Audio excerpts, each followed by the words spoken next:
Okay, what's going on, guys?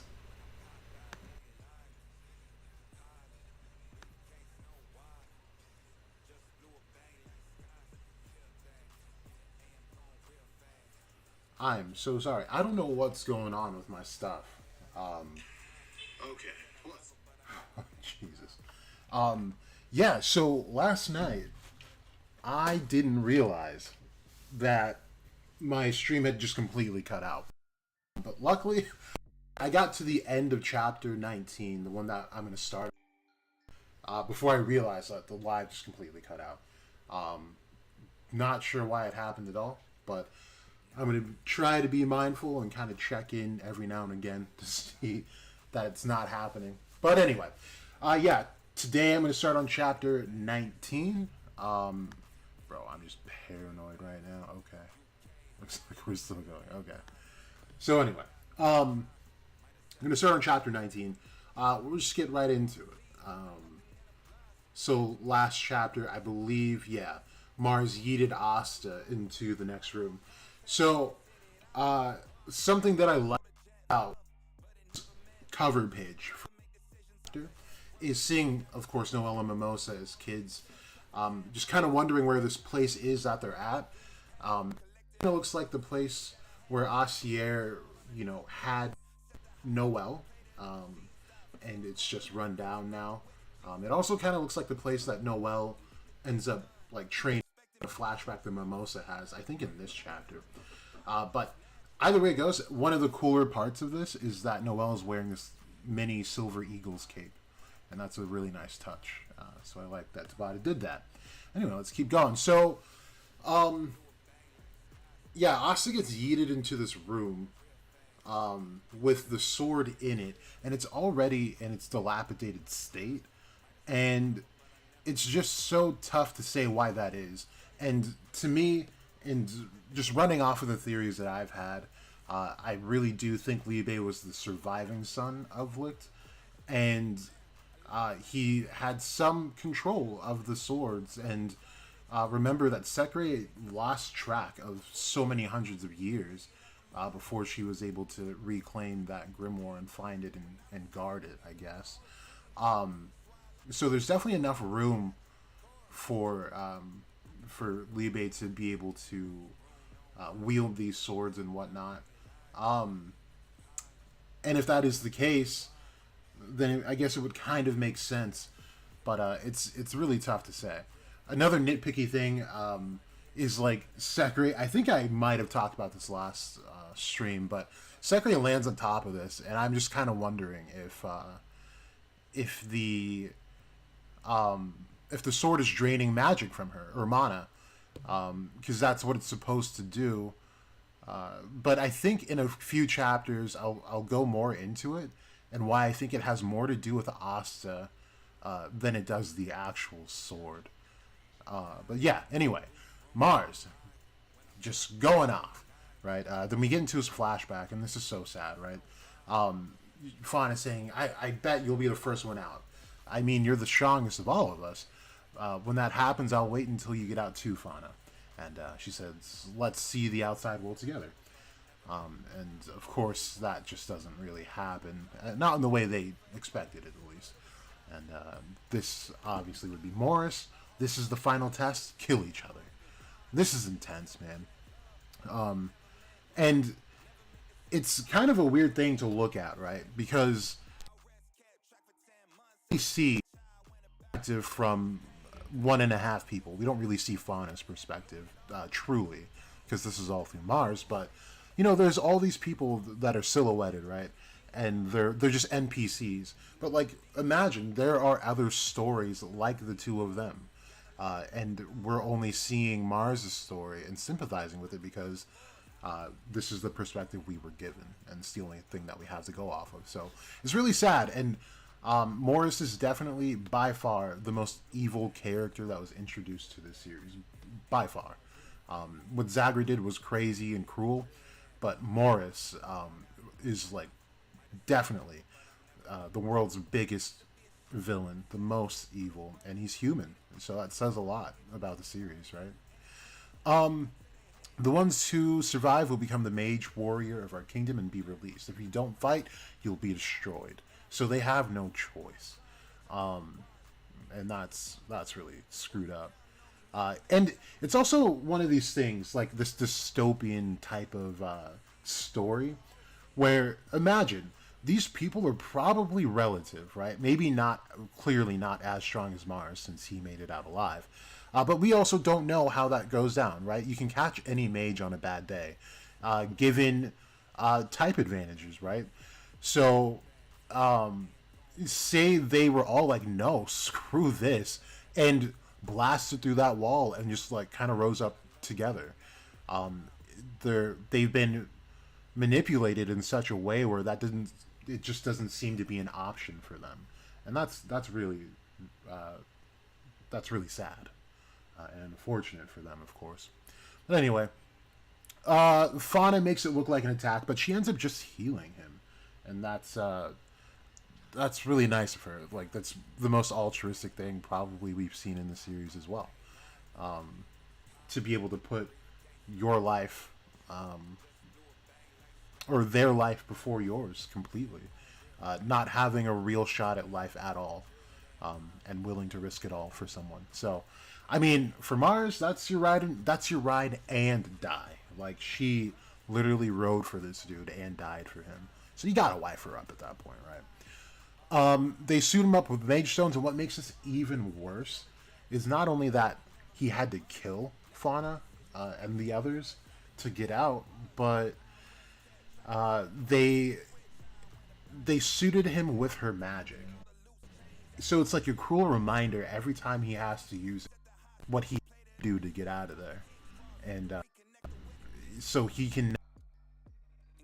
And it's burn, no pun intended, but uh, just as tagging Noelle, um, and Mimosa tries to her. Um, and this is what triggers her flashback to seeing Noelle as a child. Um, and Noelle, I believe, who gets her. She gets healed by Mimosa, and they say this in hard print, and they even bold one of these words. And it says, "Who'd have believed you learned to use recovery magic this powerful? I can't wait to see how you turn out. With your royal magic, you may become a healer who can heal any injury." And they literally bold the word any injury. All that getting most at healing, and to the extent in which he's able to heal people, no shit. Because it was expected. The people saw this coming. Like, yeah, what is the worst injury? I don't know. Death. Death is the worst injury. Like, man, people's hate for Mimosa is wildly unwarranted, and it's just flat out dumb. But anyway, and then they talk shit about Noelle. Like, how could the Silvas, you know, put out a girl that can't even control her magic? Like, how sad.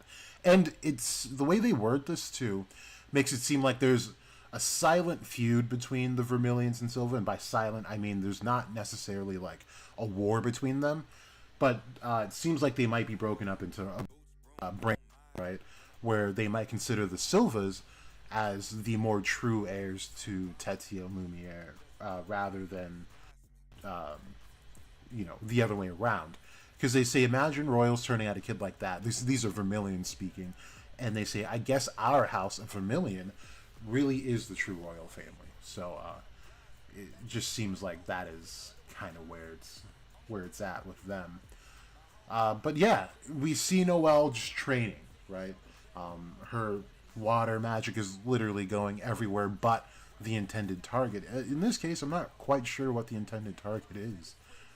It doesn't look like she has a clear one on this training field, so it's a little weird that that's happening. But I like that she's doing this because she's putting her nose to the dirt, trying to write her power to, and really, literally fighting for that respect.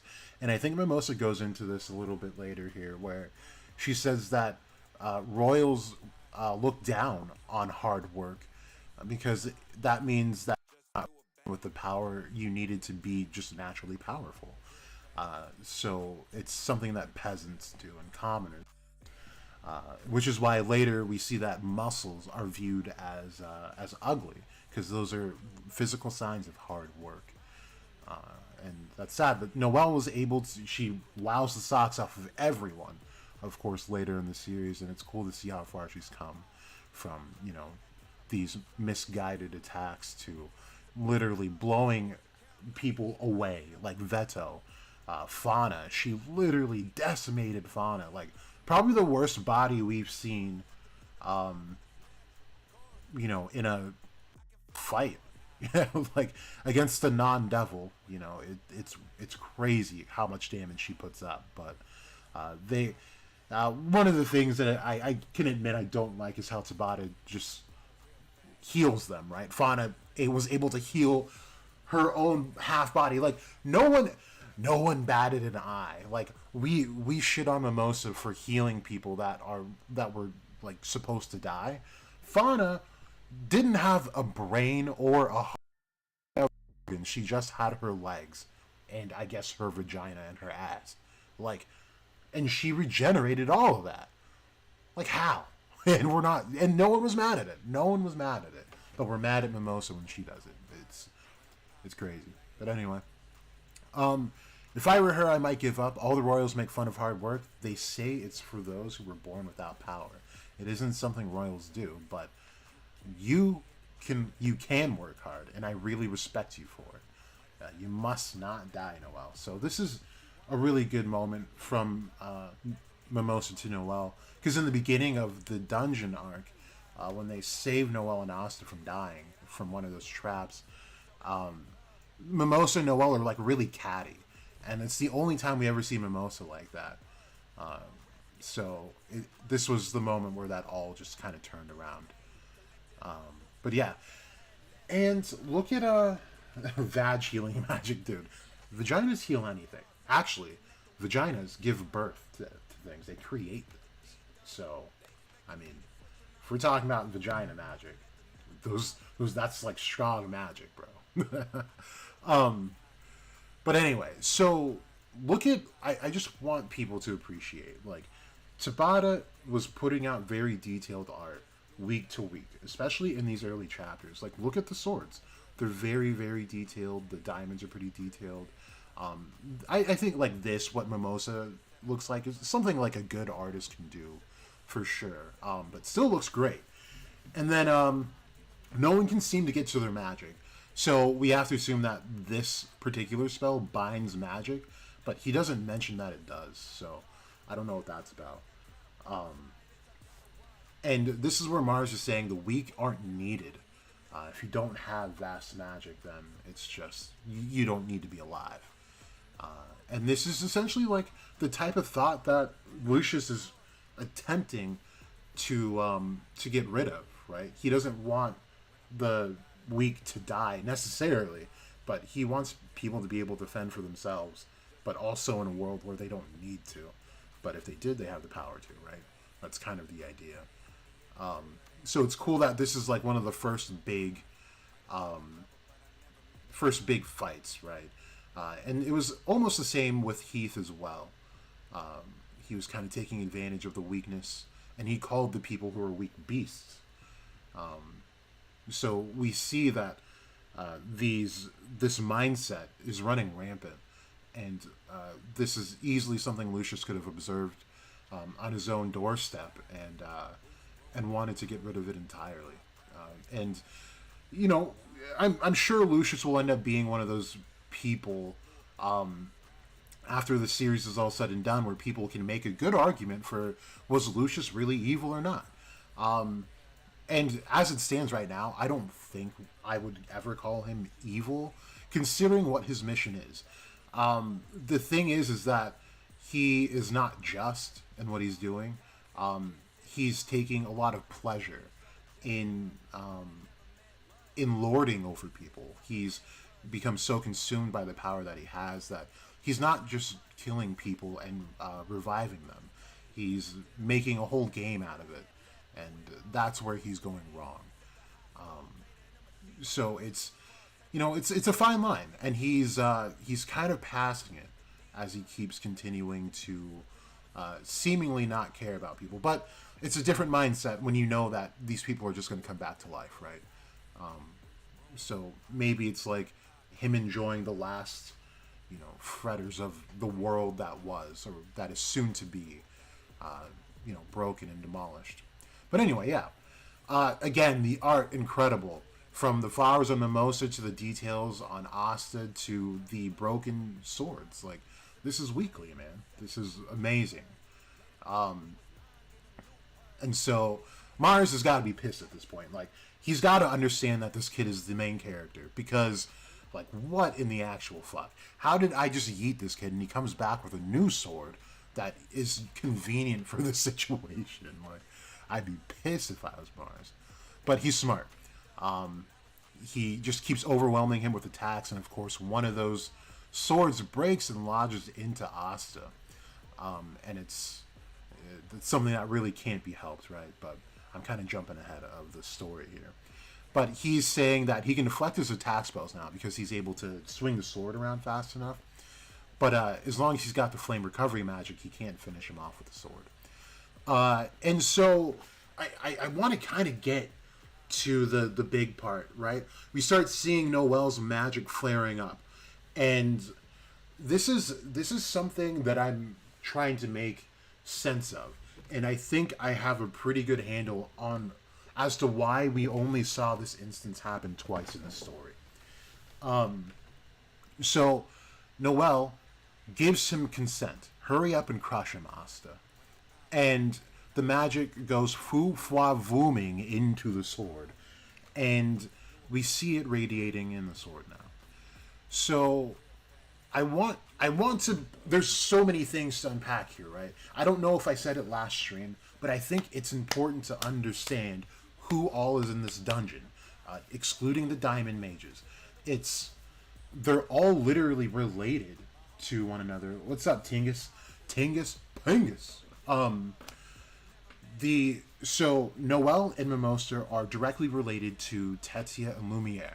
So like they're connected as far as family groups, right? And interrelations. Asta has Libe, which, I mean, it's unconfirmed, but to me it's soft confirmed that he is the surviving son of Licht. I could be wrong on that. However, one of the other connections is that he has Licht's Grimoire and the swords, two of the swords that he has, or that was in his possession. Sekre was there ground zero when all that stuff was happening. Klaus ended up being an unnamed elf from the elf tribe, right? Yuno has the confirmed dead son of Licht, the one that never got to see life at all. And then, who else is there? Luck. Lux ends up being the elf Lufalu. So, like, all of these people literally have ties to the past, where it seems like a lot of the story ended up taking place, right? Or at least the catalyst to the story. So I think that's important to point out, because then when the consent is given by Noelle, take into account that this is the descendant of Lumiere and Tetia. Now, having the surviving son, let's call Libe the surviving son for now. It would say that there's some amount of implicit protection that, or wavelength that goes on into the new human souls, right? That carries on from generation to generation, and now that they're together, they are still working together. In another way we can twist this is that Noelle, again being a direct descendant of Tetia and Lumiere, this sword was more than likely made by Lumiere, and this was something also that was kind of put into the Black Clover movie, where that sword was made by Lumiere. If I'm not mistaken, please do correct me if I'm wrong. But we do see Lumiere making a ton of magic tools. Sekre helps out. And so it kind of makes sense, like, if he's putting his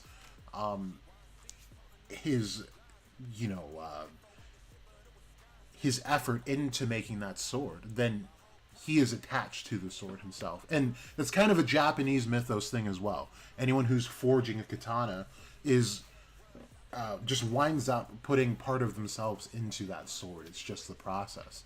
So there's a lot that's going on here, and then we go into the second time it ever happens, which is with Ghosh in the cage, who's trying to protect Marie with Asta, and the that's another connection because Ghosh ends up being an apostle, Drala, and Drala's little sister ends up being Marie's vessel, right? Or Marie's the vessel for Drala's little sister. So again, there's a connection to that sword and with the elves that Asta's able to channel that magic through. I just think it's not a coincidence. We can't just say like this series is full of coincidences. So, and given what I just said too, Asta has never been in a situation where he's needed the magic of someone else to be able to down an opponent. And even in the case of Yuno and him versus Zagrid, he didn't need Yuno's power to do that because they were already working in tandem so well. So it wouldn't have made any difference. So I think that's a pretty viable conclusion to come to. And it's kind of interesting, especially since it's implied if this turns out to be true. But anyway, he sends a magic slash to Mars, right? And I guess we'll go into it more often. But with the character profile of Mimosa Vermilion, you guys have to get over it. Mimosa is supposed to be the goat healer. Literally supposed to be the goat healer. They say it. And if anyone asks, like, why do you think that? Refer them to chapter 19. Because they literally say it. Literally. But anyway, let's go on to chapter 20. Yep, I hate Nash. Bro, I was talking into the abyss last night. Because I got to this part for sure. And I was like, God, I hate Nash. Blah, blah, blah. Yeah. Damn, dude, that's crazy. I was on here for like at least another 20 minutes just talking to myself. It's wild. Anyway. I do it from time to time. Whatever. But anyway. So he sends off that slash. It's all water. And I know people are talking about how like the front end is anti-magic. And it very well could be because it would make sense. Because the anti-magic would get through the diamonds while the water magic is supposed to put out the flames. That's the type advantage that comes in, right? Because even when Noelle points out that she has the type advantage, Mars recognizes it and attacks her with his mineral magic. So it makes sense that it worked out that way. So it provided the opening for that water to get to the flames to then cause damage to Mars directly. So pretty cool, pretty cool. Yes, he did borrow Noelle's magic, as a matter of fact. Hello, Byron. How you doing? Welcome to the stream. There we go. So, yeah, we see the break, and then we see the flames. We see the minerals getting cut up by this possible anti-magic outer edge. And boom, sploosh, skablat, kaboom. Mars is down. And so is Asta. So I think this is one of the places in the story where we can possibly come together and say that there was no anti-magic flowing through Asta at this point in the series. Now, while we could, and I say that because if that were the case, this would have broken down immediately, or at some point, right? But it doesn't. And you could argue potency. I guess it would be pretty valid to do so. But it just wouldn't make too much sense. I've never been a fan of the whole, anti-magic just gets anti-magic here. It doesn't make any sense. So that's the way I'm looking at it right now. But the anti-magic that we see is just him using the properties of the sword, like what they were made to do. And we still see Noelle's mana flared up. So it's kind of curious, like, why that's happening. But yeah, like you saw me and Rax going at it days ago. Yeah, I'm definitely done with that shit. Just unnecessary. But Look at this weekly again. This sword, bruh. Like, look at this.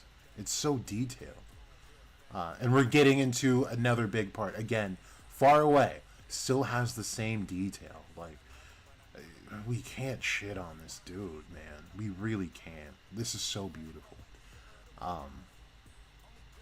People are trying to get it off. Yeah. You guys are weak fodder, whatever. Gets out. And look at this. Look at this. Because this should be a testament to how strong is. And I'm gonna attempt to scale, you guys. I'm gonna attempt to scale. But consider that Mars is probably the worst kind of mismatch could have ever received. Given that is of course wind versus almost diamonds. Like, come on. There's no way Wind should be able to touch that. But he breaks out of it, seeing that Asta's now in danger. So that's crazy in and of itself. And then we see the iconic moment. He's flipping through these pages. Like, he's literally seeing there's not a spell in here that's going to make it in time. And kind of cool, actually, because Asta ends up in a pretty similar situation with Lily, right? With Lucius, where he didn't have... He wasn't able to get to his sword in time to be able to save her, except he completely fails where prevails. So here is a very important part. I truly think this was Neverland in the most bare stage ever. So has to have always have had star magic. The thing is that there was just no real way to apply it, right? And there's also a mindset that needs to be considered as well. I mentioned this scenario a lot, but I think Tabata put it in here for so many reasons. And it's the Gray scenario, where she truly believes she had transformation magic because that's what people told her, and so that's how she used it.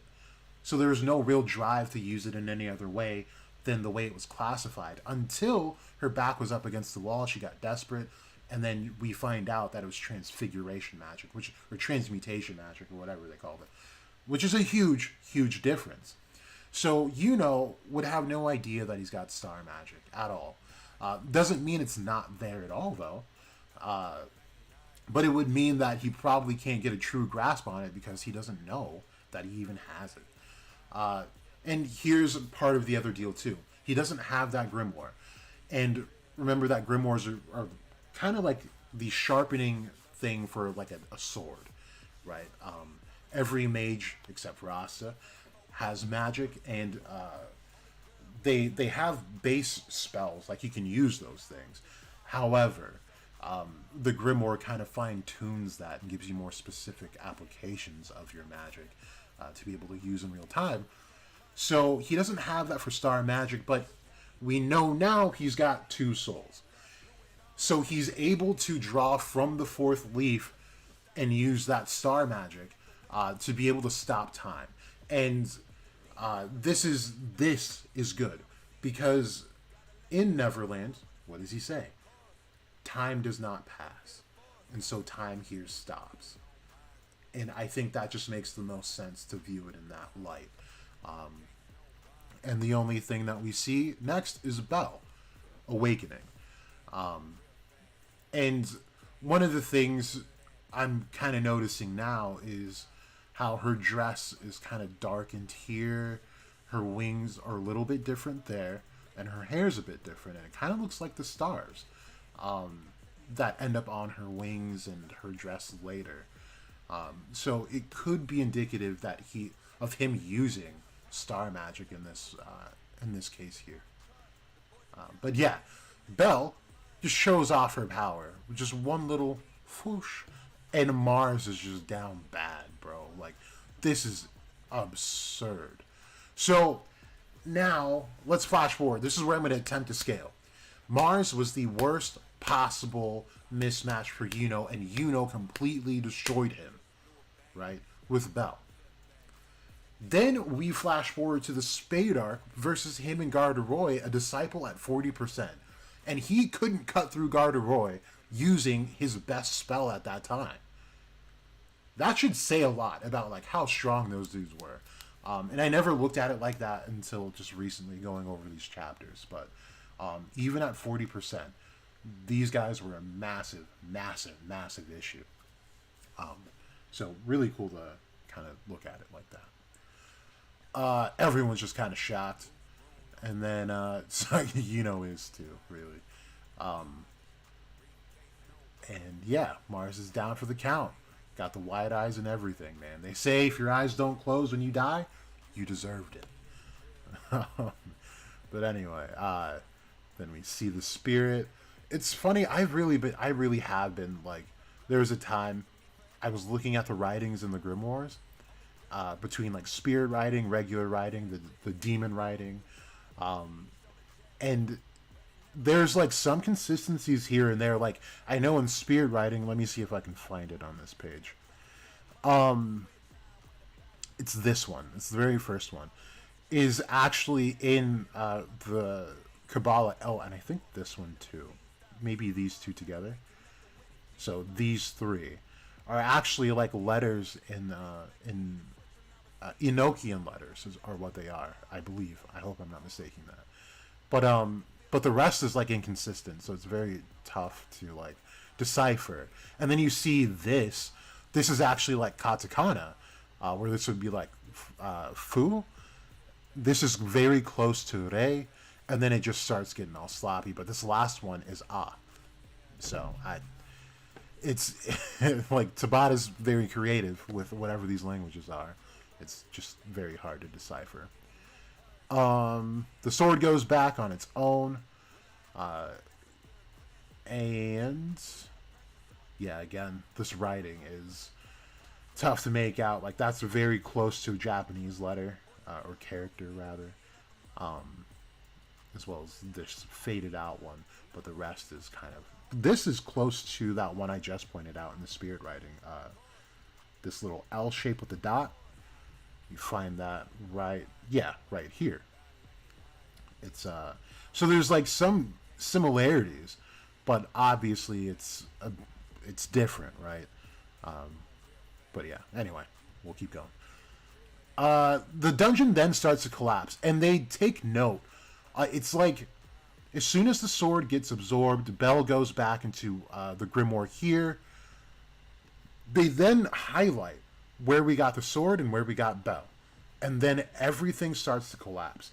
So, in my mind now, it makes me believe that all this treasure and all these items, for the exception of these two things, were diversion. And they're all there to kind of distract people from getting the actual treasure, which is Bell and the Demon Dweller sword. And once they're absorbed into the grimoires respectively, then the dungeon ceases to exist. And I think that's the whole point of this dungeon. So, and that's what it seems like to me. Because there was also no other reason for this to happen. There was no hit. Like, hit Mars hard. But, like, I'm not going to attribute that hit to the reason the dungeon is crumbling. And it's almost like Indiana Jones, too. When he takes what he needs, like the boulder starts chasing him and stuff. I think in Raiders of the Lost Ark, the Holy Grail, once that was, snatched, everything starts crumbling away. So it's kind of like a defense mechanism to make sure that people that don't deserve those treasures don't get out alive. And that's, it's part of the trap. But anyway, let's keep it going. Everything's going.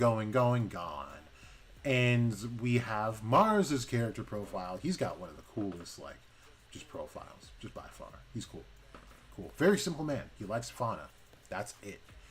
And dude, all these guys are so young. Like Klaus is 18, and then he's 19.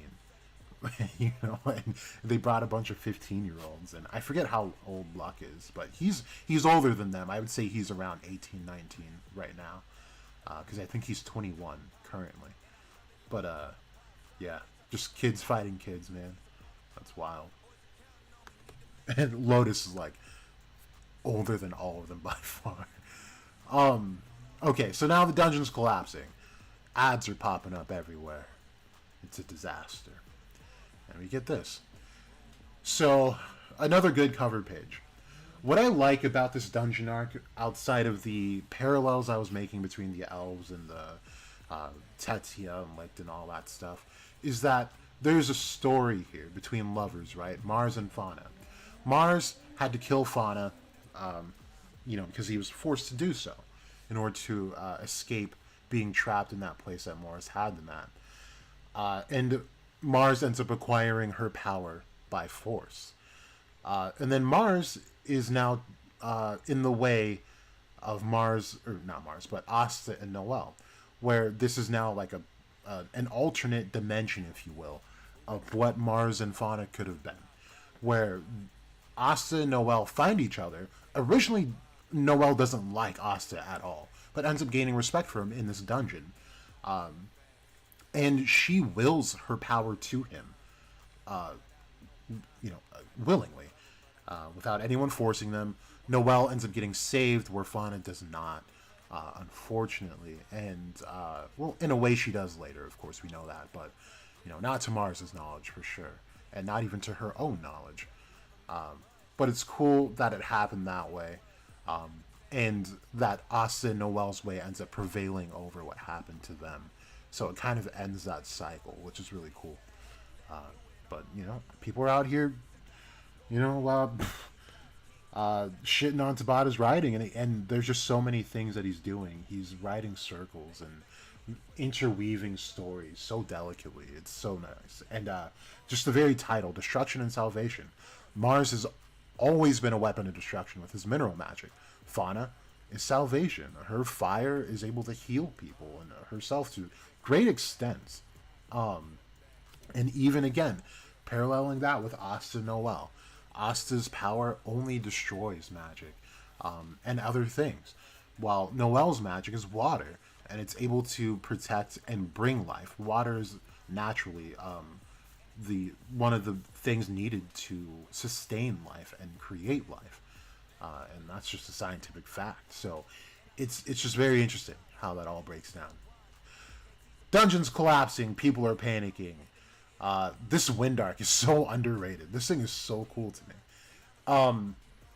And so now something's about to happen here, where we see again an instance of Tabata using the 5 classical elements of Japanese mythology rather than the 4 that they tried explaining magic with, and it just showcases their ignorance to their own system. So, she's trying to heal Asta. Asta, being the man, the myth, the legend, says, dude, we were only here to get to the treasure, not kill people. And that's a very solid thing.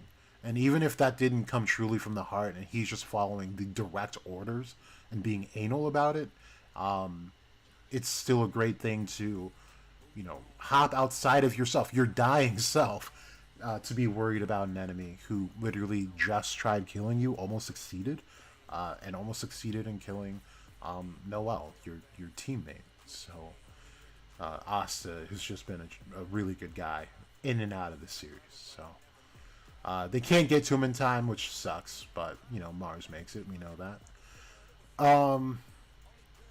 Now Yuno's struggling for a way out. Now this is the cool thing, because remember later on in the story they say how Wind Mages, it's not even that far. I think it's in it's coming up where we meet Catherine for the first time, or the only time we meet Catherine, the witch, when they're invading the capital. Remember, they say that Wind Mages have a knack for being able to see the flow of mana. So they're really good mana sensors. However, Yuno's not able to navigate his way out of this dungeon, where Luck is able to. And we see that he's spreading his energy out throughout the dungeon. He was doing this in the beginning as well, to be able to find Lotus and then Mars. But remember, they show that picture of the 4 elements, and lightning is attached to wind, and it's the same thing in the Godai. I brought that up last night as well. These are the actual 5 elements, and we were just talking about how void is what spatial magic would be, and why it's not arcane is because it's just as natural as the other 4 they mentioned. and they'll even tell you that lightning is connected to wind. And sometimes there are also branching philosophies where they attribute it to like wind and fire. So it just depends on what you're looking at. But here, simply, it's connected to wind, and Luck is displaying that ability because he's connected to that element. So very, very, very cool. Now another, just to bring back like that whole parallel I was telling you guys about, how all of these people are vessels for elves, and except for the two girls who are directly related to the humans from that era, and they're all striving to protect Asta, who might have the surviving son of Licht. So I think this is a really special image to look at too. And yeah, we absolutely must not let Asta die. And look at how many people he's changed, right? Because Luck had no idea that he had friends and family. Like, he wasn't looking at people in life that way before Asta. Klaus was so absurdly biased against commoners and peasants like Asta and before he met Asta. And now he's changed. Mimosa, she wasn't really shitting on Asta or anything like that, but you can tell she had that catty, like, royal mentality because she was going at it with Noelle as well. So Asta changes that. He's manipulating fate again because he's literally changing people's outlook on lives. He's changing their mind, genuinely changing their heart, which causes people to make different choices in life. So therefore, he's completely ruining this timeline for the better. They get out of there.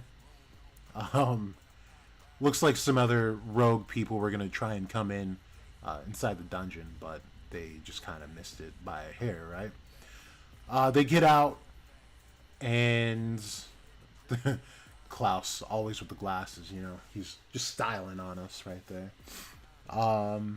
They get out. We see Lotus. Lotus is so cool. He went back and saved all of his teammates where it looked like he might have not cared about them. He went back and saved them, and he got all the treasure to boot. And I really love this spell because they could have used it strategically in the Spade arc, but they just didn't. And yeah, kind of sucks because he was using his smoke magic to be invisible, and they can't detect his mana at all. And yeah, that's a really cool trick, but they don't use it. So Tabata, you let me down there. But hopefully we do see him again. But yeah, oh man, this was sad. This was so sad. Look at this. Fauna comes back to life just to give him the last of her power, to heal him. And she's saying, if I hadn't done that, you couldn't have killed me, Mars. You're the strongest, so you were the most likely to survive. So see the outside world for me. And yeah. So now this is a really good moment, pretty underrated. But it's Lotus. Lotus is a man of wisdom. He's lived some years. He's got 3 daughters. He's seen life many times over, and in and out of battle. And he's like, "Are you awake, Mars?" And Mars is literally awake for the first time in a very long time. And he said, "Wow, kid, well done. Look at all the treasure we got thanks to you." And know here that Lotus is not expecting, excuse me, he's not expecting a heartfelt answer or anything because Mars was like a robot, only hell-bent on killing and doing his mission. And Mars is looking back towards where the dungeon was, and he's like, "I remember everything." And he says, "Lotus, you saved me. You have my thanks." And Lotus is like, "So you can actually say stuff like that." So Asta was able to, and this is the really weird part, and this is something that is probably part of Asta's like end game ability without Libe, is that he's able to tamper with the souls of people, and it's not in an ingenuine way, like Lucius does. he would actually be the exact opposite. Just like I was saying, how he changed Mimosa, Klaus, and Luck. He did that for Mars. And know that these stones that Mars has is there to not only give him power, but cloud his memory and his thoughts, so that he can only focus on missions and killing. But Asta bypasses that. Just an encounter with Asta bypasses that. Which is why I said last stream that I think that Asta has sword soul magic. I think it's specific to that. And it kind of gives us the reason as to why Zagrid says, well, is that devil's anti-magic resonating with my magic? Like, anti-magic shouldn't be resonating with any type of magic. But Zagrid was also just a fundamentally different kind of devil than everything we've ever seen. And he had word soul magic. So I'm still looking into like what the finer details are, but I don't think Zagrid was a full-on like devil. He was probably something special.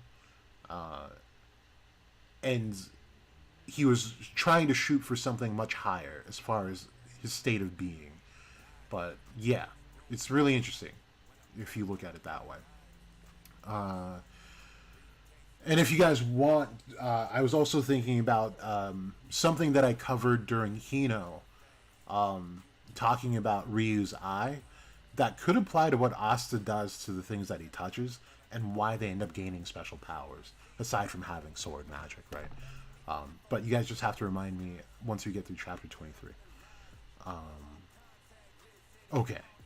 So yeah, he's awake. He, and Yuno's given a tough time. It looks like the guy's tough. That's his only virtue. And like I'd actually died before I got to be Wizard King, and he's like, I'm the one who's going to be Wizard. Yeah, we've heard it all before. This is why Klaus is in my top 5 favorite characters, and he always has been since this moment. It takes a lot for someone to be set in their ways for so long, to then humble himself to not only subordinates but children, and admit that he was wrong in such a profound way, and to embrace them that way. Like, he's truly sorry here, and I really appreciated that, because it just shows like how mature he is and how willing to change he is.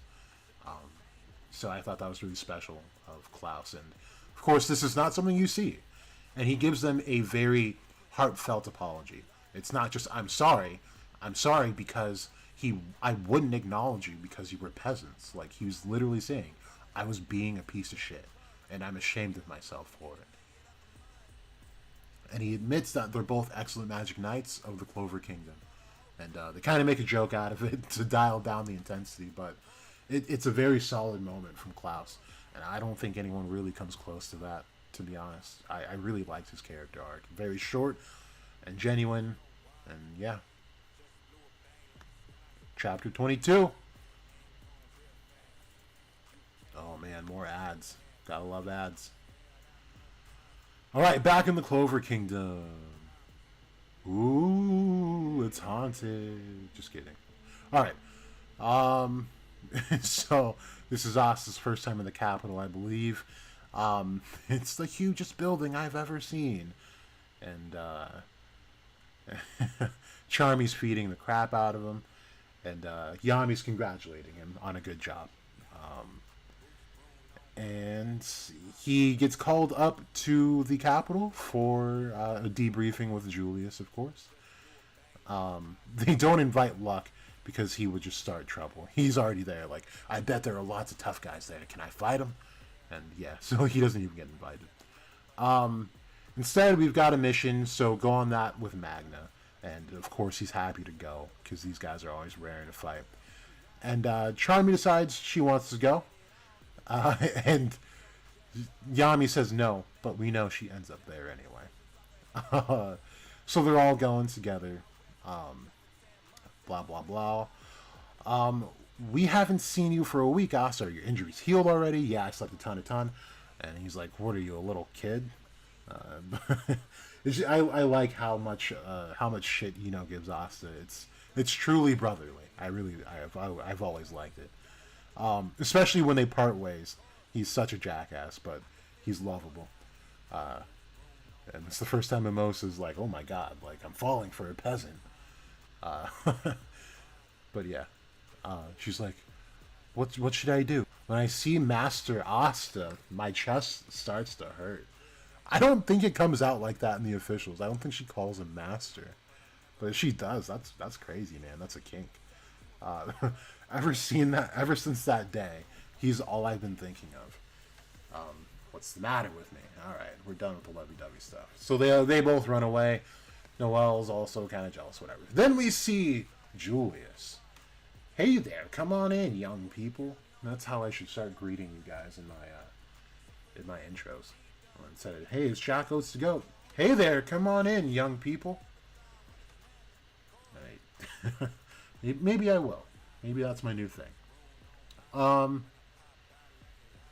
Asta's just starstruck. He's like a plank right there. Alright, blah blah blah. He's the Wizard King. You should be, whatever, humble yourself. Okay, well done. I'm glad you got this. This spell is probably the most important relic from that dungeon. Boom! Important. And he's like, you can read it? And he's like, yeah, to some extent. So that's crazy. To some extent, he's able to read this. And we never get solid reason as to why. Like, why is he able to read that? Because no one else's grimoire looks like this unless they have a spirit. So what other spirit would he have seen to be able to do that? Knowing that there's a connection to Astaroth, maybe it's Leviathan. I mean, there's really no true reason that he should know how to read this. But he does. But I mean, like I said, there were similarities between like this and even Asta's grimoire. But he goes on to say like he can't read any of what Asta's grimoire says. But anyway. He asks Yuna to perform the spell, but Yuna can't. And I don't know what the reason is behind that. And it might just be like the simple disconnect. Because Yuna isn't a wind mage. And I guess that makes the most sense. He's not truly a wind mage, he's a star mage. So intentionally trying to draw on that power at first might be a bit difficult. So that's probably more than likely the reason. But Julius says Sylph, the wind spirit of the four great attributes, so she's chosen him in this era. And he says that in a way like he knows of someone who was chosen by Sylph in a previous era. And that's weird, right? I know that Julius and Lucius's character profiles say that they're both 52, but I think they've been around for a while. I mean, he's got time magic, for Christ's sake. Like, it would make sense if he was. And it would, I mean, looking at the size of his grimoire as well, like, it wasn't like that, like, look at the movie and also look at when he speeds up time to fight the ancient demon in the Spade arc. He fast forwards to like 20-something years old, and it's still pretty small. Nowhere near what we saw against Patri. So for it to grow that large, I just feel like he had to have lived so much longer than what his character profile says. But the vessel is probably 52 itself. All I can say for now is that this spell will grow with you, and someday it'll become an extraordinary power. No crap. And it'll become part of the power that's needed to bring you down. And Asta shows him his grimoire and what showed up when that sword got in there. He says, I can't read it at all. I've never seen this writing in documents. Now, this could be just a complete feint, right? I think, personally, Julius is Astaroth, but he doesn't remember that he is literally Astaroth. And I don't think at any point Lucius had any control over Julius. I don't think Julius was doing intentionally shady things. So I think he genuinely just can't read this. And for that reason, I do think it's because it's demon writing and not devil writing. It's just kind of my take on that. But anyway, he shows him the sword, and he's like, "Whoa, second anti-magic sword." And he's like, ha, "I got mine to come out." He's such an asshole, dude. And so he asks to touch the sword. He grabs it. It falls because it's heavy. Then we see this. The sword starts to sap his magic. Now, I mentioned how Sekre lands on that sword. And I was just wondering, and I know it's nitpicky, but I was wondering if Sekre, if her magic was getting absorbed as well. And I don't think it was, to be honest with you. And I think this is part of an attribute that Asta gave that sword.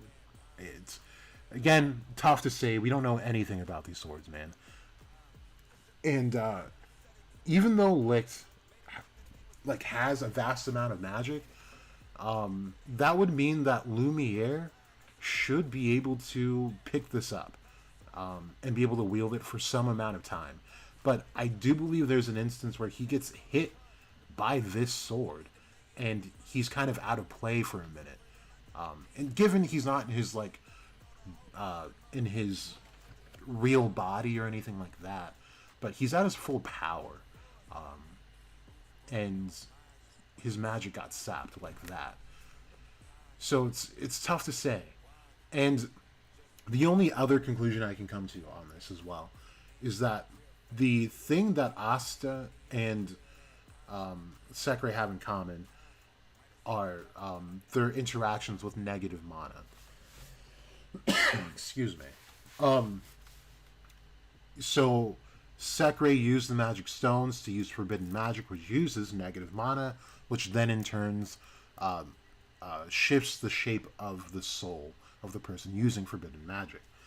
Asta, I do truly believe, is using negative mana, but just very potent, along with sword magic that has anti-magic properties already, thus giving negative mana anti-magic properties. So I'm kind of thinking, like, if you don't have negative mana, you cannot touch this specific sword. However, remember, Licht ends up touching this sword. It purifies, right? If Julius were to then pick up that sword, he'd probably be fine because he's using regular mana. Kind of my take on it. But yeah. And he's like, I see. Like, he knows something. He knows something. But he's not saying anything. He says, this sword, you can carry it because you have no magic. And he's like, how do you know I don't have magic? That's a very good question, isn't it? And he just doesn't answer. He's like, at any rate, well done. Here's a big part. What I've wrote a theory on this on Twitter, and I've mentioned it in a few streams in the Hino arc. Because the question they ask is, how does one get to be Wizard King? And he says, I see you two want to be Wizard King, do you? All Magic Knights should be that ambitious. And Klaus is like, it's rude to ask the Wizard Queen a question like that directly. Listen to me. The Wizard King must have a noble heart and the deep trust of the people. And Julius just outright says no. And considering what we saw in the movie, he's right. None of that matters. We, not to throw any particular king or queen under the bus, but Jester was not the best of guys. He was always a little bit twisted, but him getting wrong just made him more twisted. Is how I took it. But he says it's a merit, very seriously. That is all it is. And so what makes this word so important is that merit is it's a Buddhist ideology where merit is interchangeable with karma, and you are able to transfer your merit to someone or something else that's in a different cycle of life. So now let's say you're a human and you are, let's use it this way because this is the way I used it in my theory. So I truly think that Julius is Osteroth. Osteroth he just does not remember that he was ever Osteroth, which is why he explains being lost. And we know that Lucius is able to manipulate the minds of people and their memories. That's seen by Xenon and obviously by the Paladin that we see now. So, we can say this. Osteroth would have been in a lower stage of life, meaning that he would be in one of the hell realms of the six paths of reincarnation. So now, as a human, we can say that Lucius was able to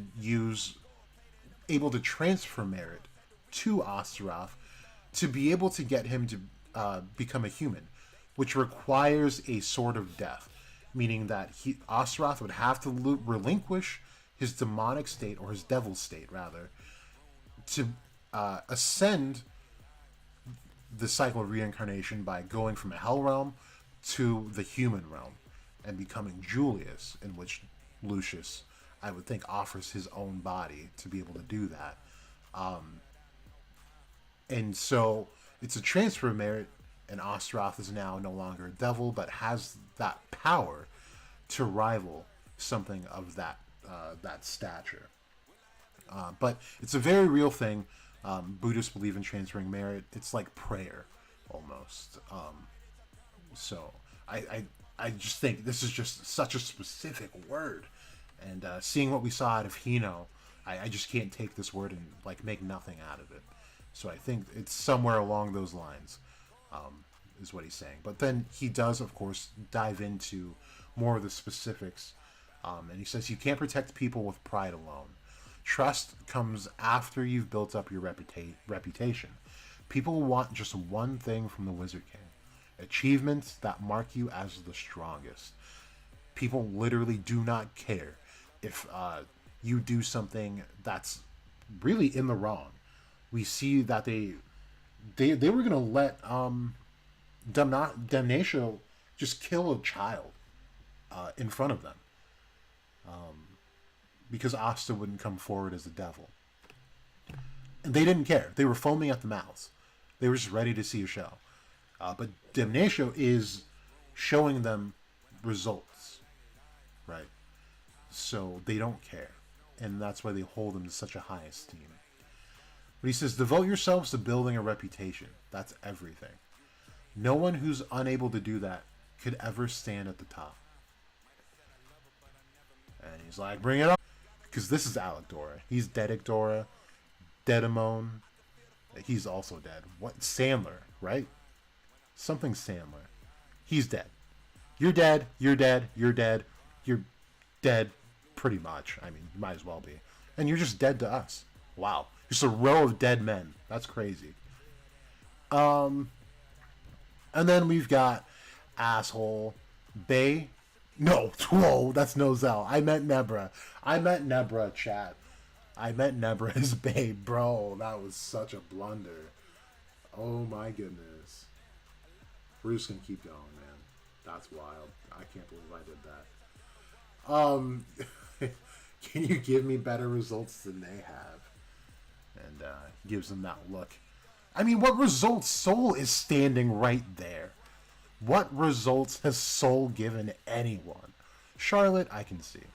Nebra, she's bae, but like, bruh, she sucks. She hasn't done anything in this series. Nozel, absolutely. Bro, this guy sucks. Solid is the worst.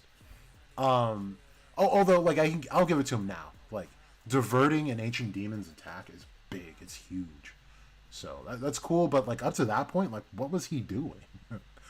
And Leo, like what kind of fucking candle spiral flame are you? Like what results?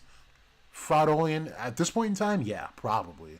These guys, I can totally believe they're showing results. Hammy, I don't know. It's kind of weird to say, but it's just kind of not the group you'd expect to me. All right, chapter 23 is the last one I'm going to read tonight. What did you say, Byron? Lucius is inhibiting Julius from reading Asta's grimoire. Maybe that's possible. That could be possible. The Distinguished Service Ceremony. The Star. The Clover. Ranks and titles. I never gave two shits about this. I've only ever like acknowledged Wizard King and now most recently Grand Magic Knight because Austin, you know, were them. But all the other ones they don't mean anything, especially with the Black Bulls. Because as soon as they were like, yeah, they're all I think junior Magic Knights at this point in the series, but they're all like in this range, like senior and intermediate Magic Knight. Like it just didn't matter to me. All right, let the ceremony begin. Cool. Leopold Vermilion of the Crimson Lion, King Knights. With 7 stars earned, I grant you the title of Intermediate Magic Knight, 2nd class. You use the same flame magic as your big brother, the leader of the Crimson Lions, and your power is overwhelming. I guess you'll have to be careful not to go overboard. But he disappears. So, Byron. Someone ban Byron. I hate Byron. Byron. Later on in the story, like, what has she possibly done? You're as dynamic as the guys. Both that and your creative earth magic are amazing. Creative? She's used one spell with her magic, dude. How is it creative? But you're a bit too much of a free spirit. My sis, I mean. The captain is the only one who can tie me down. Bro, chill. Alright, that's not Nozel, right? Okay, that's Bay. That's Bay right there. Nebra Silva of the Silver Eagle Knights. With 9 stars earned, I grant you the title of Senior Magic Knight, 3rd class. Senior Magic Knight? No. Bro. Dude. I thought I was bad at power scaling. Julius sucks at power scaling. And Noct as well. Noct is the worst out of all of us. The skillful illusions you work with your mist magic are fantastic. Just take care to not use them to play with your enemy more than necessary. You might get yourself bitten. I thank you for the warning, Your Majesty. Solid Silva of the Silver Eagle Knights with 6 stars earned. I grant you the title of Intermediate Magic Knight, 3rd class. That's probably around... What? Hold up. Intermediate and Nebra just got... She's got Senior over Solid? No. This whole chapter's capped, dude. What? The Great Man... Bro, I'm just kind of blown away. These are all off. The great maneuverability of your magic is just what I'd expect from you. But you do better to cooperate with those around you instead of showing off your powers. I'll keep that in mind, sir. Alidora Sandler. Oh, wait. What's your name? Sheeran. That's his name. Okay. Alidora Sandler of the Golden Dawn Knights with 11 stars earned. I grant you... Senior Magic... He was the first one to get waxed. What are you talking about, bro? He was dope, though. Like, he definitely deserves that, I will say. So, that's cool. Your diligence and flexible magic amazes me. It might be a good idea to relax a bit once in a while. You're too kind, Your Majesty. Sheeran Tune of the Golden Dawn Knights with 8 stars earned. I grant you the title of Hamon Cassius of the Golden Dawn Knights with 7 stars earned. I grant you the title of Intermediate Magic. That's about right. That's like the only one you got right along with Alidora. You'd never expect that magic just from looking at you. I bet the enemy was completely boggled. What? He has glass magic. Why would that throw anyone off? That's weird. Well done. Okay, great. Let's skip to the, oh yeah. Did they show up late to this? Or they were all just standing in the back. Okay. Then they're eating. Bro, they all shot them to look. The fraud over here. The only one who didn't really, like, judge them was, Fuegolian. So that's pretty cool.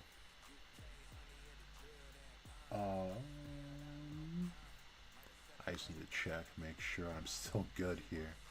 Alright, cool. Alright, so they're having their little dinner, luncheon, whatever it is. Something came up and I have to excuse myself. Okay, so this is weird, right? And I've always noticed that, like, Julius was letting some of the stuff fly. with the elves. Like, he was letting that situation develop for sure, but like, it didn't make sense why. Yeah, I just didn't understand, to be honest. And it could be very simple as to like, maybe he wanted to know more about the true nature of the like of the capital and the royals themselves, right? Because going into this job, you have to know like the other wizard kings were screwed over by the people they were working for, so they have to be hiding something. And there's already a faction of nobles that were trying to take down the monarchy. So, the elves, if anything, revealed